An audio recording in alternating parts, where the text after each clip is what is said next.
क्या आपने कोई अजीब सा मंदिर देखा है? आइए मैं आपको आज दिखाता हूँ। तो मैं हूँ अमित श्रीवास्तव, आप देख रहे हैं अनछुआ भारत।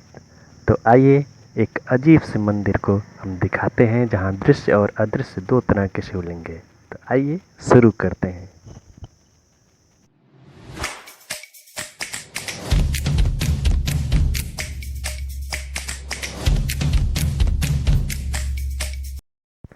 मैं आज आपको उत्तर प्रदेश के जनपद जौनपुर के ग्राम सभा मेहकुचा के एक मंदिर की तरफ लेके चल रहा हूँ, आपको दिखा रहा हूँ। इस मंदिर को मैंने अच्छे से देखा, समझा, इसकी शिल्पकला को, इसकी मूर्ति कला को और इसको बनाने के पीछे का जो प्रयोजन था उसको भी जानने का मैंने प्रयास किया। तो यकीन मानिए मैं बड़े अच्छे ढंग से जब एग्जामिन कर रहा था तो मुझे कुछ ऐसा मिला जो अद्भुत था, अजीब था। आप देखेंगे तो आप भी अचंभित रह जाएंगे।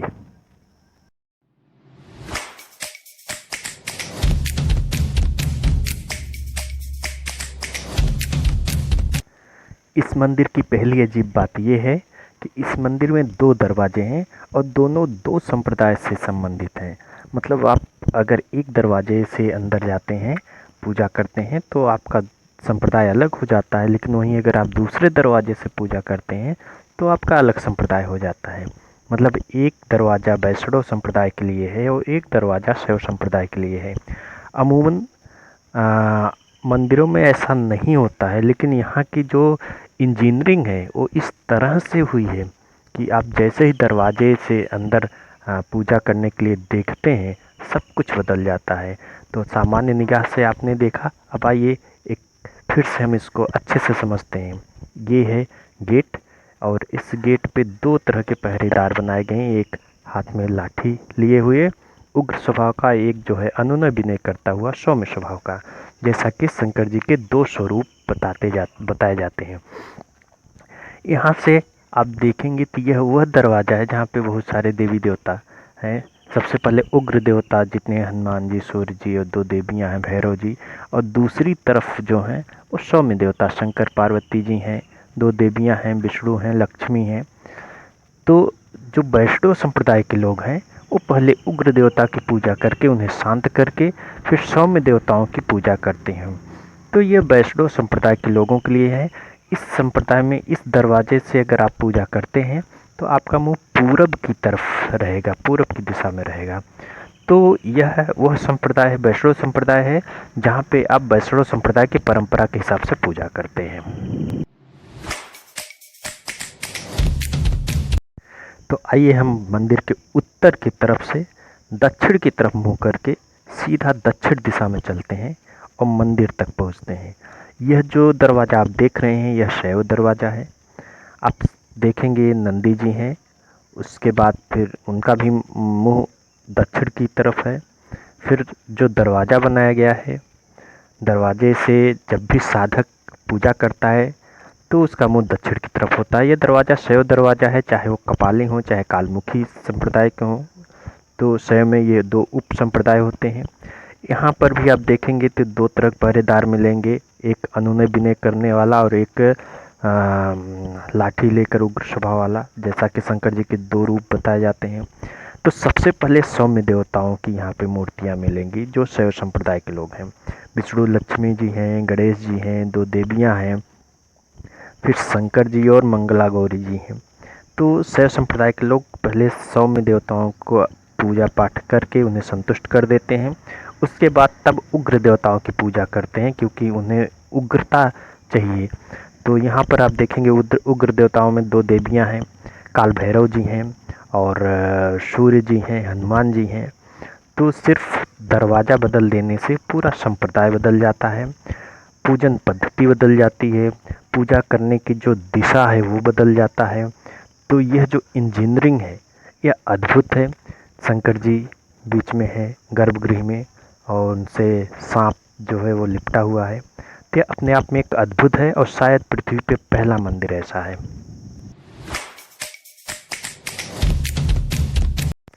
तो आइए इस मंदिर की एक और विशेषता आपको बताते हैं, सोमरस के बारे में। शिवलिंग से होते हुए, अर्घ्य से होते हुए जो सोमरस निकलता है तो उसके लिए एक रास्ता बनाया गया है। सबसे पहले हम उस रास्ते की चर्चा कर लेते हैं जो अंडरग्राउंड है, भूमिगत है और नंदी जी के बगल से होता हुआ ये आगे की तरफ बढ़ता है। और जैसे ही आगे बढ़ता है तो आप देखेंगे कि यह सोमरस आगे एक गोमुख बनाया गया है, गाय का मुंह। इस गोमुख से निकलता है और एक कुंडली, छोटी सी कुंड है, उसमें गिरता है और फिर वहाँ से आगे निकल जाता है। आगे हम बताएंगे कि यह एक अदृश्य शिवलिंग के सोमरस से जाके मिलता है, वो कैसे मिलता है बताएंगे। आप जानते हैं कि सोमरस लांघा नहीं जाता है और शंकर जी की परिक्रमा आधी की जाती है। इस हिसाब से अगर हम देखते हैं कि शैव समुदाय परिक्रमा करता है तो वो परिक्रमा दक्षिण की दिशा में आधी पूरी हो रही है इस मंदिर में। और अगर वैष्णव संप्रदाय परिक्रमा कर रहा है तो इस मंदिर की बात करें तो आधी परिक्रमा पूरब की दिशा में पूरी हो रही है। तो या तो सोमरस निकलने का रास्ता दक्षिण में होना चाहिए था या पूरब में होना चाहिए था, जबकि पूरब में रास्ते भी हैं निकलने का, सोमरस निकलने के रास्ते हैं, जगह है। फिर ऐसा क्यों किया गया है, यह एक बड़ा सवाल है। और यह बड़ा सवाल आप अगर फिर से देखते हैं कि सोमरस के निकलने का रास्ता, तो आप देखते हैं कि सोमरस निकलकर गोमुख से जिस जगह पे जाता है उस जगह पे अभी मैंने आपको बताया कि एक अदृश्य शिवलिंग का सोमरस भी वहाँ पे निकल रहा है, पहुँच रहा है, तो वहाँ पे एक संगम बनता है। तो यह एक अपने आप में अजीब है, अनूठा है। और इस अदृश्य शिवलिंग पे जो है उसके बारे में हम आगे आपको विस्तार से बताते हैं, तब आपको यह भी समझ में आएगा और वो भी समझ में आएगा। इस मंदिर पर एक कुआं भी है। पहली चीज़ हम आपको बता दें कि साधना उस जगह की जाती है जहाँ एक सकारात्मक और नकारात्मक, एक ही ईश्वर की दो शक्तियाँ होती हैं। तो आज हम ये समझाने का प्रयास करेंगे कि यह वास्तव में कुआं है ही नहीं। हम इसको अच्छे से आपको समझाएंगे और इसका पूरा प्रूफ, प्रमाण भी देंगे, जैसा कि मैं अपने एग्जामिन में, अपने परीक्षण में पाया हूँ। तो एक बार फिर से इस कुएं को आप देखिए। इस कुएं के चारों तरफ जगह बनी हुई है, जगत बनी हुई है। और ध्यान से अगर आप इस कुएं को देखेंगे और आप ध्यान करेंगे तो काफ़ी गहरा कुआं है, आप देख रहे हैं। और जो जगत बनी है उसको अगर आप ध्यान से देखेंगे शिवलिंग को, तो शिवलिंग के किनारे भी एक अर्घा बना हुआ है और बीच में शिवलिंग है। अगर इस शिवलिंग को की जगह को हम खाली कर दें, अर्घा हो, शिवलिंग न हो, उसकी जगह एक गड्ढा हो, तो आप इस कुएं को देखिए। आपको स्पष्ट रूप से इस कुएं की जगह अगर शिवलिंग होता तो एक बड़ा सा शिवलिंग होता। निश्चित रूप से इस कुएं के अंदर शिवलिंग है। हालांकि ऐसा नकारात्मक ऊर्जा, नकारात्मक शिवलिंग कंबोडिया के एक मंदिर में मिल चुका है। तो अब आप देखेंगे तो एक नकारात्मक शिवलिंग है, जो जगह खाली है, नीचे की तरफ है। सकारात्मक शिवलिंग ऊर्जा देता है, नकारात्मक शिवलिंग ऊर्जा खींचता है, और दोनों के बीच में जो जगह बनती है जहाँ पे दोनों की ऊर्जा बराबर हो जाती है, उस जगह पे साधना की जाती है। तो यह अद्भुत है। आप इस कुएं को भी आप देख रहे हैं और कुएं से निकलते हुए आप रास्ते को देखिए, जहाँ से पानी निकल रहा है, पानी का रास्ता। तो यह पानी का रास्ता भी एक बड़े से टैंक जो है उसमें आता है और कुंड, और वहाँ से एक रास्ता बनाया गया है। और उस रास्ते से पक्की नाली थी जो टूट चुकी है, वो सीधा आप देख रहे हैं कि एक सीढ़ी है और सीढ़ी के नीचे से फिर छोटी कुंडली के पास निकल रही है, जहाँ पे नाली के अवशेष भी हैं और यहाँ पे पानी निकल रहा है। ये वही जगह है जहाँ पर गोमुख से सकारात्मक शिवलिंग का जो सोमरस है वो गोमुख से निकल रहा है, मंदिर से होकर के। तो यही वो जगह है जहाँ पे दोनों सोमरस का संगम हो रहा है। और इस चीज़ को अगर हम ध्यान दें तो जो पानी का रास्ता है, अगर हम उसकी बात करें तो वास्तव में सर्पाकार है, घुमा फिरा के गया है। और अगर ये मान लें कि वह सर्प का स्वरूप बनाया गया है, तो हो सकता है कुछ लोग मेरी बात से सहमति न करें कि तो पानी निकलने का रास्ता बनाया गया है। लेकिन मैं आपको ऐसा प्रमाण देने वाला हूँ, ऐसी चीज़ दिखाने वाला हूँ कि जब आप देखेंगे तो आपको लगेगा कि नहीं, वास्तव में यह वह चीज़ नहीं है जो दिखाई दे रहा है, यह कुछ और चीज़ है। तो आइए हम एक बार फिर से इस कुएं को देखते हैं और इस कुएं के दक्षिण दिशा में हम चलते हैं। पहले तो आप कुएं को अच्छे से देखिए, फिर हम दक्षिण दिशा में चलते हैं और इस चीज़ को, ये जो अवशेष है ये क्या चीज़ है। अब आप ये मत कहना कि ये नहाने के लिए बनाया गया है, क्योंकि नहाने के लिए एक तो यहाँ पानी निकलने का रास्ता नहीं है और दूसरी चीज़ नहाने के लिए पर्याप्त जगह और पानी निकलने का रास्ता कुएं के उत्तर दिशा में बनाया गया है। तो पानी लेके दक्षिण की दिशा में जाके नहाने का पौराणिक महत्व भी नहीं है। तो यह स्पष्ट है कि नहाने के लिए इस जगह नहीं बनाई गई थी। आप देख रहे हैं यह जगह अजीब सी है। यह वही जगह है जहाँ पे सकारात्मक और नकारात्मक दोनों ऊर्जा जो हैं वो शून्य हो जाते हैं, बराबर हो जाते हैं या कहिए तो यहाँ पे साधना की जाती है। इस मंदिर को बनाने वाले जमींदार कायस्थ राजाराम श्रीवास्तव जी, जो एक साधक थे, साधना करते थे, वो इसी जगह पे बैठ कर के साधना करते थे और उन्होंने ही इस मंदिर का निर्माण कराया था। तो आप यहाँ से देखेंगे तो ये मंदिर भी शिवलिंग के आकार का है, नीचे चौड़ा है, ऊपर जाते जाते एक बिंदु पे ख़त्म हो चुका है।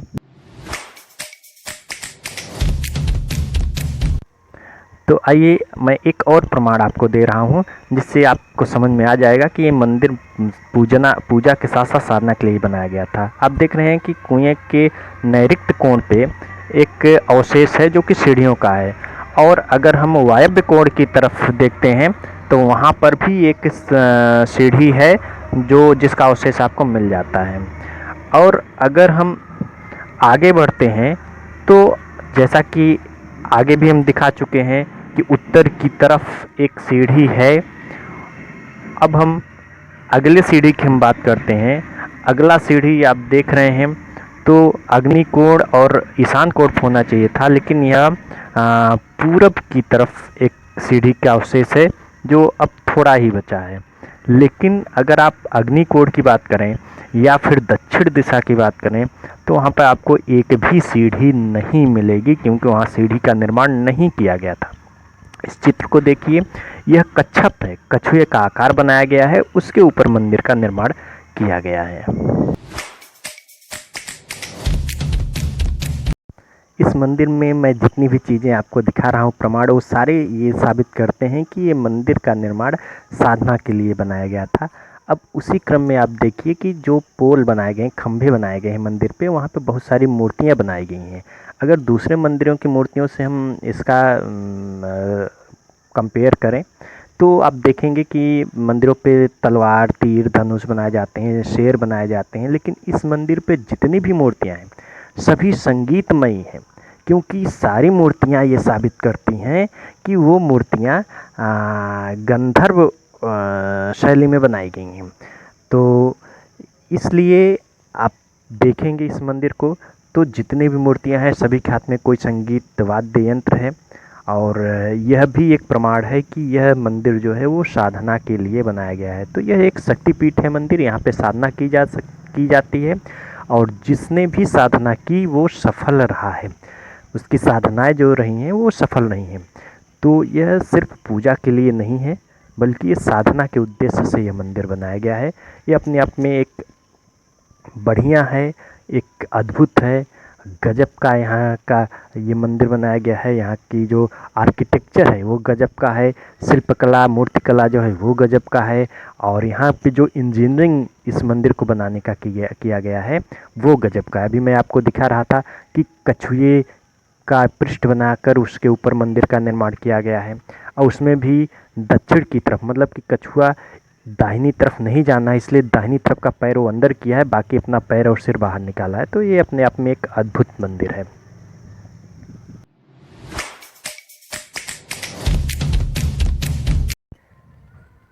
आइए अब हम बात करते हैं आर्किटेक्चर की। आप देख रहे हैं सबसे नीचे एक पृष्ठ बना हुआ एक प्लेटफॉर्म है जिस पे रेलिंग लगी हुई थी, अब वो टूट चुकी है, जो कि पत्थर की रेलिंग थी। उसके ऊपरी हिस्से की अगर हम बात करें तो ऊपर एक और प्लेटफॉर्म है, और जिस पे कि नंदी जी विराजमान है। तो ये दो प्लेटफॉर्म है, और उसके ऊपर मंदिर जो है वो एक मंडपाकार है। मंदिर को अगर हम आपको फिर से खोल के दिखाएं तो मंदिर को ऊपर की तरफ आप देखिए आपको क्या मिलता है। ऊपर की तरफ जो छत है उसकी लंबाई ज़्यादा से ज़्यादा 6 फीट होगी। बहुत ज़्यादा जगह नहीं है क्योंकि अंदर बैठ के शिवलिंग में गर्भगृह में पूजा नहीं की जाती है। लेकिन अगर हम प्लेटफार्म से उस छत की लंबाई देखें, ऊंचाई देखें, तो इस छत की ऊंचाई कम से कम 12 फीट होगी। और छत भी वास्तव में छत नहीं, आप देखेंगे उसके ऊपर जो प्लेटफार्म है उस पर भी रेलिंग लगी हुई है और एक पत्थर की रेलिंग लगी हुई है। हम आगे बढ़ के चलते हैं, देखते हैं कि हमें क्या मिलता है। तो हम देखते हैं कि एक और मंडप है जो चारों तरफ से पैक है, चारों तरफ से बंद है। उसके ऊपर शिवलिंगाकार में मंदिर का अंतिम छोर बनाया गया है जो छोटे छोटे बहुत सारी मूर्तियों से बने हुए हैं। तो यह अपने आप में अद्भुत है, बढ़िया है, खूबसूरत है।